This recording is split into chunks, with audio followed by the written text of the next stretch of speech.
Hi guys, I hope you're all doing fantastically today, and in today's video we're talking about shoes. If this is a first time watching, thank you so much for taking the time to do so, and if you're somebody who's watched before, please do consider subscribing. It makes a huge difference. And thank you to everybody for taking your time to spend with me. So, shoes. We are going to be talking about shoes that give a more luxe feel, but without that price tag. I'll also be discussing my personal opinions about luxury shoes and how I go about it and what I choose to spend my money on and what I don't, and all of those things. But before we get into the nitty-gritty, a quick disclaimer here. This video is for entertainment purposes only. Whatever you choose to spend your hard-earned money on is completely up to you. Luxury or not. So, this first pair of shoes. So if you look here, they kind of remind me of something, and I'll put a picture on the screen here as to what they remind me of. And you're going to be surprised where I found these shoes. It's in none other than H&M. So let me bring that up so you can see there. There we go. There's the H&M logo. There. Okay, so these shoes, unlike the designer option that they have a small affinity with or looks somewhat similar to, the differences here is, first of all, you see it's in black. It's got some almost, I want to say glitter, but it's not, like some shiny embroidery going through there.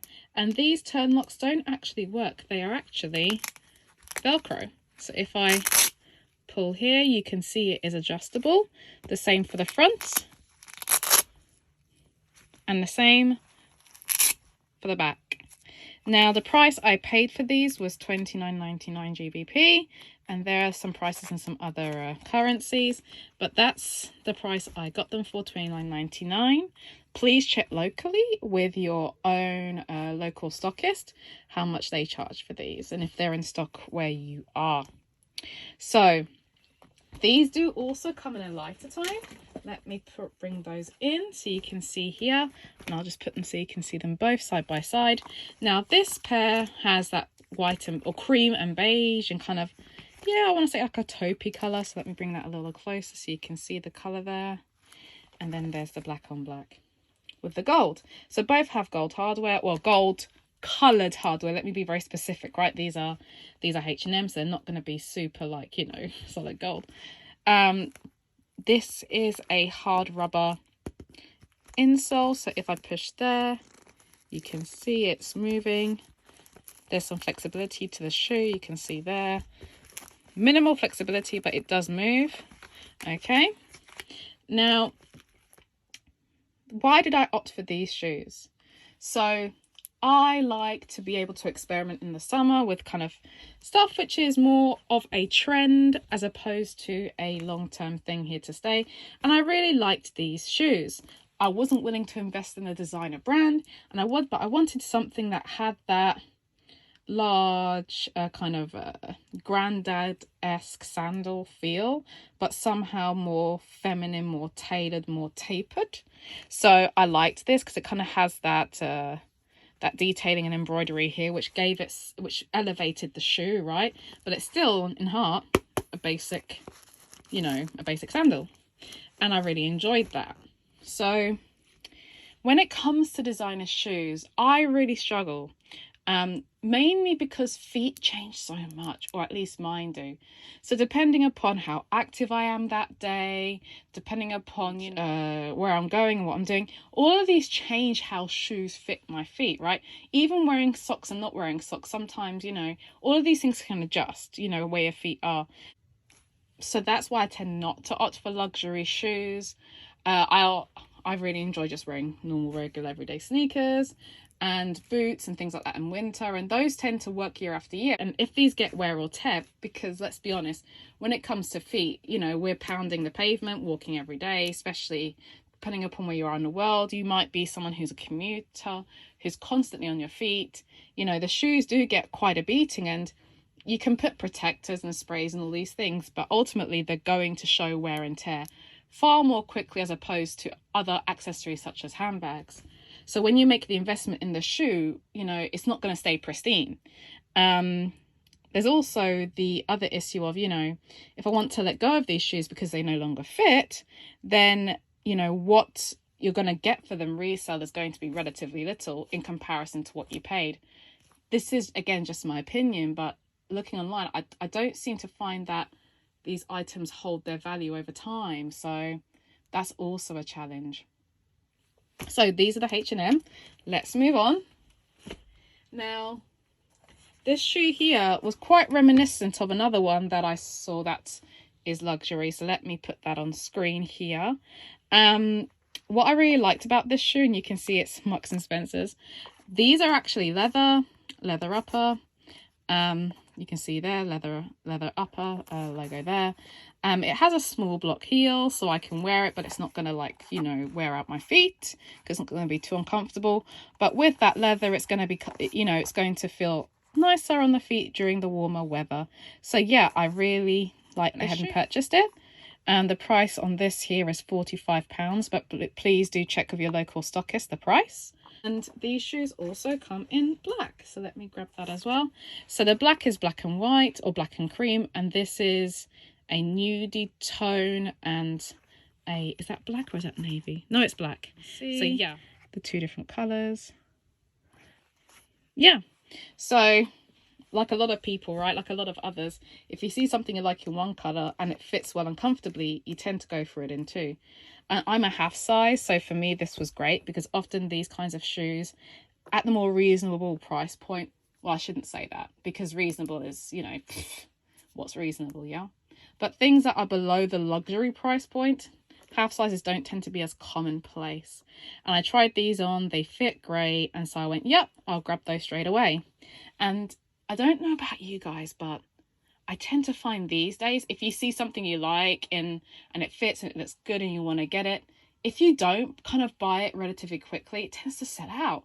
I don't know if it's just stores are stocking less. I don't know what it is, but that's the experience I'm finding. Now to the final pair of shoes. These are also Marks and Spencer's. And if you look, you'll notice the colours here look almost exactly the same, pretty much. This is also leather with a leather upper and sock. This is the same size as this shoe. And this is reminiscent of another shoe. Now, this is, if you took the bow off, it would be more similar. That's probably a horrible way of phrasing it in English. But, you know, it would have more similarities to the other shoe. But let me put that on screen. And let me put these to one side. Okay, now why did I opt for these shoes? Well, there are lots of ballerina pumps everywhere. Right now it's a trend, it's a thing. I didn't particularly want to invest in a very expensive pair of shoes because, again, you're going to beat them up over time. And what I liked about this shoe in particular is this here. If I bring it very close, you can probably see it's, I don't know what it is. It feels almost like neoprene. It's probably not, but it has that kind of similar feel. So it doesn't rub on the feet and cause that chafing at the back of the foot, which is lovely. And because it is a leather upper and sock, turn that around so you can read it, it does feel quite soft here and here. So it's far more comfortable. So yeah, and these also do come in black, but it's black on black on black. So I haven't got them to hand. But yeah, those are my final pair. So again, you know, the point of this video is kind of to show you that if you don't have a luxury budget, but you want to buy a pair of shoes that maybe give you a feel of being unique, being different, having that luxe feel, but without the luxe price tag, but still have, you know, in terms of these shoes, great quality, and in terms of these shoes, you know, on trend looks, then there are things out there outside of the luxury boutiques, you know. And for some people, investing in incredibly expensive shoes that only wear out over time doesn't seem like a good investment because it's not, you know, depending upon the wear and tear of the shoe. It's not necessarily something you can pass down to others. You know, people may not have the same size feet as you, whereas handbags, you know, it tends to be a matter of taste as opposed to a matter of fit, more so. Yes, you have larger and smaller handbags that suit different proportions and different figures, but you're gonna, in my experience, you tend to find more people that you can pass on down, say, a very specific handbag, as opposed to a shoe that's been worn for many years over time, and maybe it needs, you know, the sole replacing, or it's got a hole here, or it's been scuffed up, scratched up, you know, those kinds of things. And just for me personally, I find shoes a very personal thing to wear, and to wear someone else's shoes, to me, it's a very personal thing. And you know, feet tend to, you know, let me use an example. Feet over time tend to kind of get this stretching in the leather, or kind of push things out a certain way. You know, you get your own almost imprint in the shoe, and if you've worn it a lot, and it feels kind of odd to step into someone else's shoes, literally, right? When they've kind of made their imprint there quite clearly. But yeah, let me know what you think, and like, comment, subscribe, and thank you again so much for taking your time to spend with me today. Take care, guys. Bye for now.